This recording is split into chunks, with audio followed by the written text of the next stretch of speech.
됐다. 오케이. 고유한 성격이라고 하는 게 있죠. 이게 사실은 그냥 쓰는 말이 아니고 전문 용어거든요. 고유한 성격을 영어로 뭐라고 해요? 고유한 성격. Personality.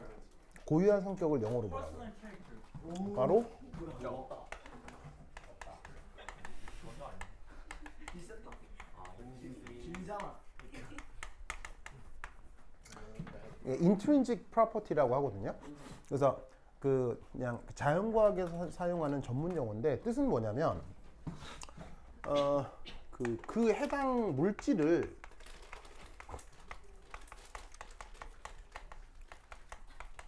규정할 수 있는 성격이에요. 그래서 뭐 어떤 것들을 예로 들 수 있냐면 예를 들면 밀도 같은 거요. 물질의 특성. 물질의 분량. 예, 그래서 뭐 밀도나 아니면 뭐 사람으로 치자면 뭐 지문 같은 거요.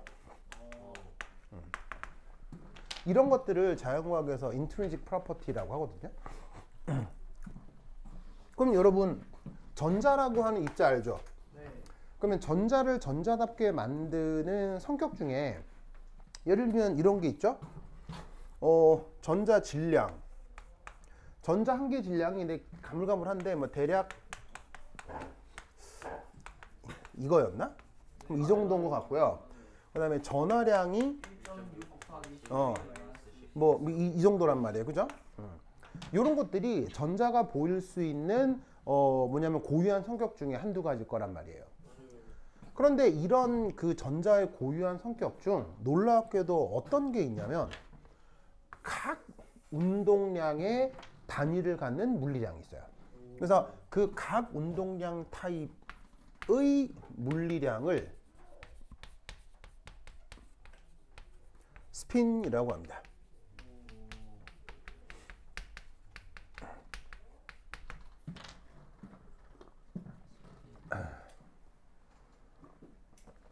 근데 잘 생각해 보면 각 운동량은 사실 여러분 어떤 분야에서 배웠던 말이에요.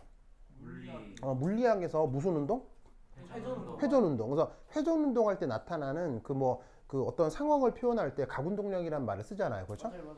그런데 놀랍게도 이 스핀이라고 하는 녀석은 실제 그 전자의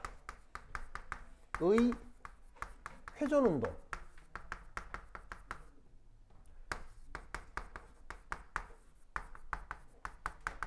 그것과 관계가 없습니다. 즉 뭐냐면 실제로 전자가 회전 운동을 해도 각 운동량은 당연하게 나타나겠지만 전자가 회전 운동하지 않아도 이 스핀이라는 물리량은 나타납니다.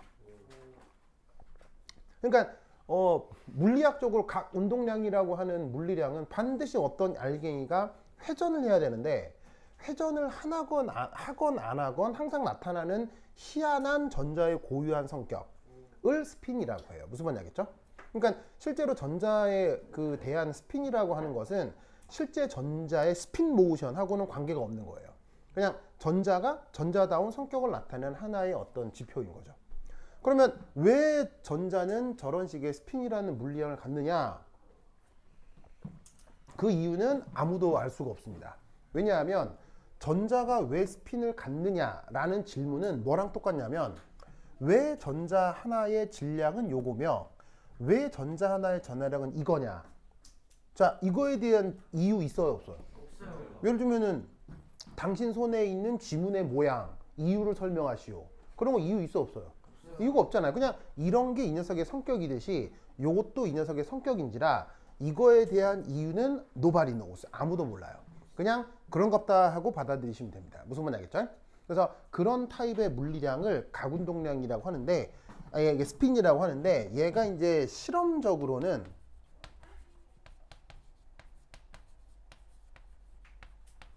이 스턴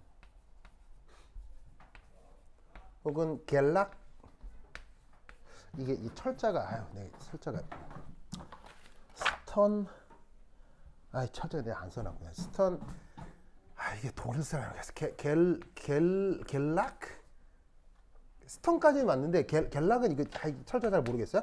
그래서 스턴은 이게 사람 이름이라서 요 사람하고 요 사람의 실험에서 이 발견이 됩니다. 그래서 이제 실험적으로 이제 저 존재에 대해서 알게 된 건데, 여기서 이제 더 나아가서 어떤 일이 또 벌어진 거냐면, 이게 체계 중에서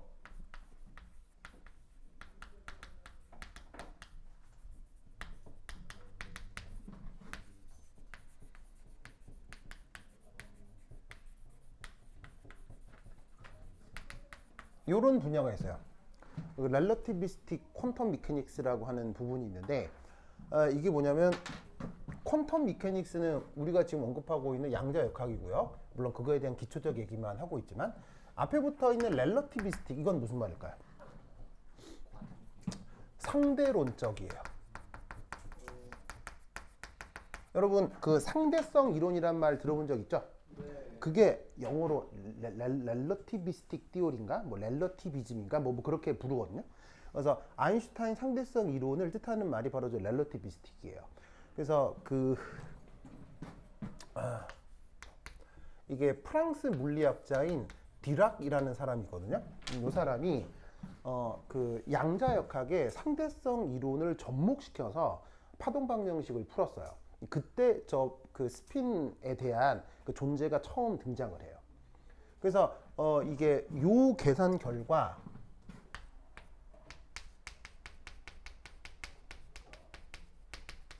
그 존재가 나타납니다.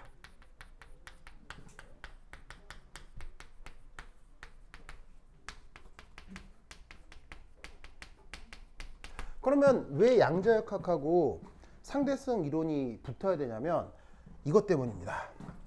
자, 예를 들어서 수소 원자를 한번 생각해 볼게요. 그러면 여기서 여기 이제 핵이 있을 거고요. 그냥 간단하게 보호 모델이라고 하면 이렇게 이제 궤도가 있을 거고, 여기 요 전자가 있을 거 아니에요, 그렇죠? 그럼 이때 여기서부터 여기까지 거리가 대충 어느 정도 될까요? 물론 뭐 얘가 어떤 오비탈에 있느냐에 따라 천차만별이겠지만 대략 아주 러프하게 평균적으로 수소 원자 핵에서 전자까지 거리 대략 얼마일까요? 그게 1옹스트롬이에요. 바로 10의 마이너스 10승미터. 아시겠죠? 원자 하나의 크기가 대략 1옹스트롬 정도 된다고 했죠? 뭐 1옹스트롬이거나 1옹스트롬의 절반이라고 하거나 뭐 그게 그거기 때문에 하여튼 10의 마이너스 10승미터 정도의 거리에 있단 말이에요. 그럼 이때 얘가 보호 모델에 의해서 뱅글뱅글 회전한다라고 치면 얘가 이 앞 이런 식의 접선 속력이 있을 거 아니에요. 여러분은 저 접선 속력 계산할 수 있겠어요? 자, 양자역학 안 써도 되고요. 그냥 아주 고전역학적으로 저 접선 속력 계산할 수 있느냐? 네, 할 수 있어요. 어떻게 하면 되냐면 이렇게 그렇죠. 4파이 입실론 제로분의 1 한 다음에 R제곱, 그 다음 여기 핵 전하량은 E 플러스, 전자 전하량은 E 마이너스. 알겠죠? 요거가 뭐면 되는 거예요? R분의 MEV 제곱. 요거면 되는 거죠? 그래서 앞에 거는 전기력이고 뒤에 거는 구심력이고, 맞죠? 그러면 나와 있는 모든 항들을 우리가 아느냐? 예, 다 알아요. 뭐 전자 전하량도 알죠? 이거 상수니까 알죠? 그 다음에 얘는 전자 질량이니까 알고 있죠. 약분되면 저 거리에다가 1옹스트롬 대량 두고 계산할 수 있다고요. 그러면 이때 이 계산 결과 속력 V가 대략 어느 정도 나오냐면 대략 이 정도 나와요. 그래서 광속의 한 절반 정도로 돌아요. 그래서 사실은 그 상대성 이론이라고 하는 걸 우리가 사실은 피부로 느끼긴 쉽지 않죠. 근데 놀라웠게도 우리 몸 안에 있는 원자, 분자 안에 있는 원자의 전자들은 다 이런 식으로 움직이고 있어요. 그러면 이 말은 전자가 경험하는 뭐 시간, 전자가 시간을 경험할 수는 없지만 어쨌건 뭐 전자가 경험하는 시간, 질량이나 공간 감각 그런 것들이 우리가 일상적으로 느끼는 거하고 매우 달라지겠죠. 그래서 이 디락이라는 사람이 여기에다가 이걸 섞은 거예요. 그래서 그랬더니 나오는 저 표현이 바로 스핀이 되는 겁니다. 알겠죠? 그러니까 사실은 스핀은 우리가 일상적 감각으로는 그 알아채기가 매우 어렵다는 얘기예요. 그래서 아 저런 게 있나 보다 라는 정도만 우선 기억을 해 두시면 됩니다. 알겠죠? 그래서 이때 그 논리로 바로 3 그래서 그 스핀을 그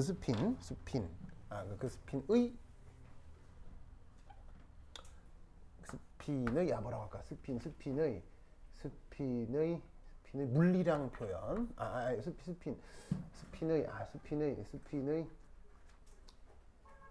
그 스핀을 표현하는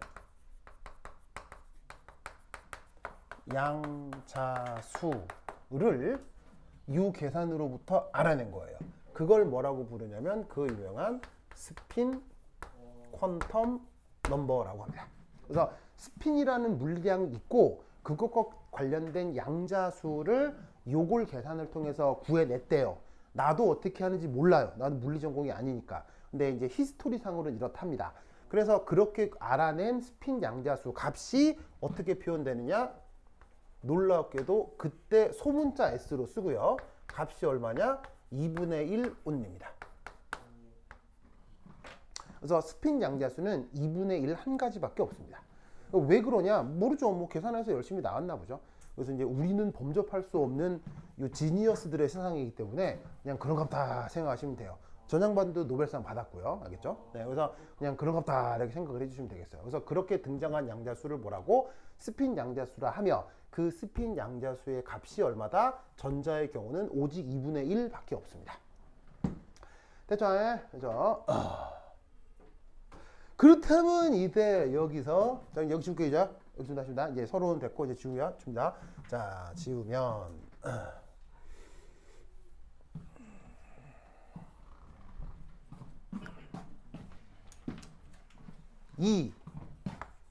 자, 그러면 이 스핀이라고 하는 게 방금 말씀드렸다시피 어떤 물리량의 한 종류라고 그랬어요? 각 운동량의 한 종류죠. 네. 그럼 여러분 각 운동량은 물리 시간에 배웠을 거예요. 벡터예요, 스칼라예요? 벡터죠. 그래서 이 스핀은 벡터입니다. 그러면 벡터는 무엇과 무엇이 있어요? 항상 벡터는 무엇과 무엇이 있어요? 바로 크기와 방향이 있죠. 그럼 이때 이것의 크기 어떻게 되냐면 이렇게 됩니다. S 더하기 1에 곱해가지고는 루트 해서 H바.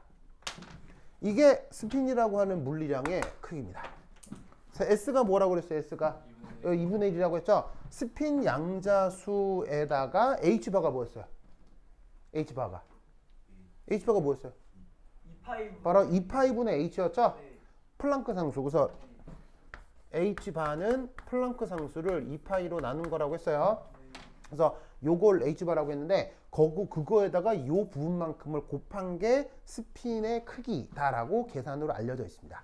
그러면 이 경우는 재밌게도 이 스핀 양자수가 오직 2분의 1이기 때문에 쇽쇽 넣으면 이 경우 2분의 루트 3 곱하기 H바 이렇게 이제 표현을 할 수가 있겠죠. 이게 전자의 스핀이라는 물리량의 크기입니다. 자, 그러면 벡터니까 크기 말고 뭐도 있죠? 방향도 있죠. 놀랍게도 방향은 첫 번째 1 놀랍게도 오직 두 방향뿐입니다. 다른 건 없어요. 희한하게. 실험적으로도 이론적으로도. 그러면 스핀의 두 방향을 표현하는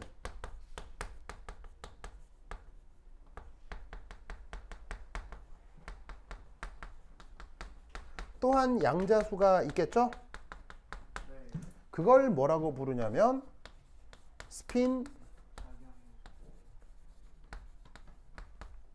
매그네틱 퀀텀 넘버라고 부릅니다. 우리말 번역은 뭐겠어요? 스핀 자기 양자수. 알겠죠?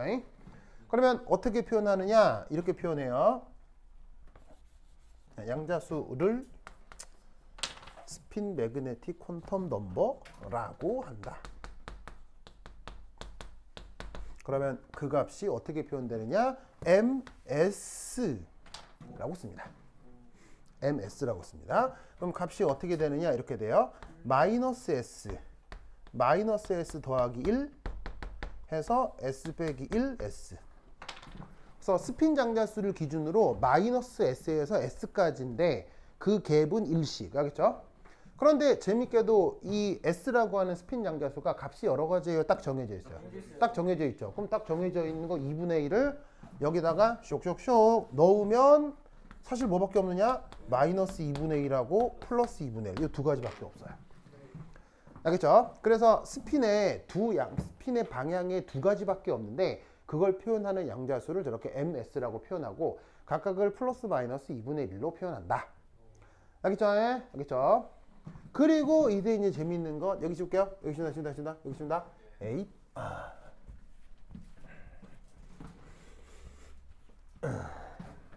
그다음 세 번째, 그 서로 다른 두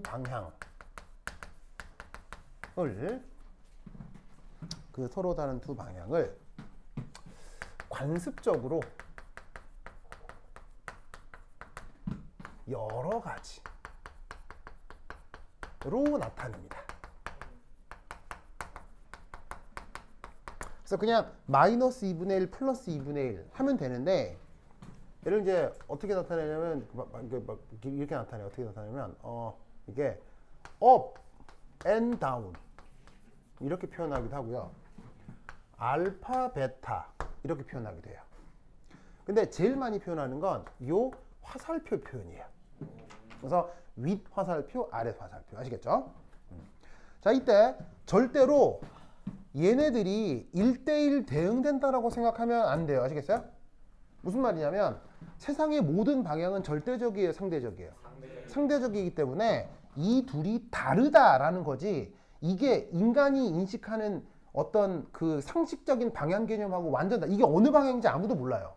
이게 실제로 어느 방향인지 이쪽을 플러스 2분의 1이라고 하는지 마이너스 2분의 1이 아무도 몰라요. 그냥 서로 다른 두 방향이 있다밖에 모르는 거예요. 그러니까 이게 알파인 건지 이게 베타인 건지 아무도 몰라요. 그러니까 서로 다른 걸 이렇게 나타낸다라고만 아시면 되고 가장 흔하게 많이 나올 표현은 바로 이게 되는 겁니다. 그래서 왜 수능 수준의 그 오비탈이나 전자 배치에서 전자들을 표현할 때 이렇게 화살표들로 많이 표현하잖아요. 그게 요 스핀을 관습적으로 표현하는 하나의 표현에서다라고 생각해 주시면 되겠습니다. 알겠죠? 네, 그래서 요거 꼭 기억하시고 여기에 추가적으로 요 스핀이 오비탈 상호작용하고 또 상호작용을 이룰 수 있거든요. 그러면 원자 오비탈 내에서 좀 예상치 못하는 그 에너지 주지 혹은 원자 스펙트럼들이 나타날 수 있는데 그런 것들이 이제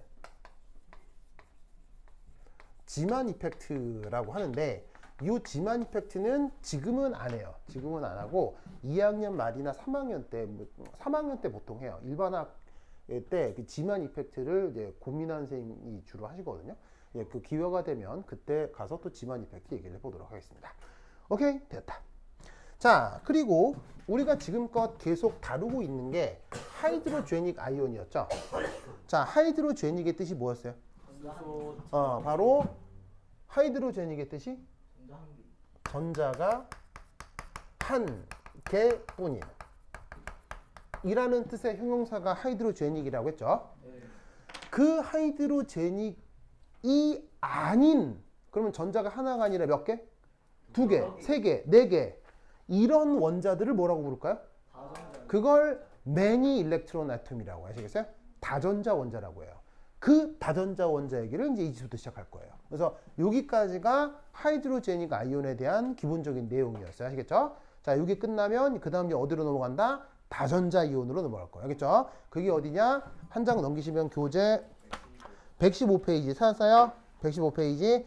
그 115페이지에 거기 뭐가 있느냐? 이 다전자 원자의 껍질 모형. 이 내용 나오죠? 네. 자, 여기부터 한번 해보도록 하겠습니다. 자, 필기 마무리 하시고요. 네, 칠판 지우는 동안 거기 한번 읽어보세요. 시작!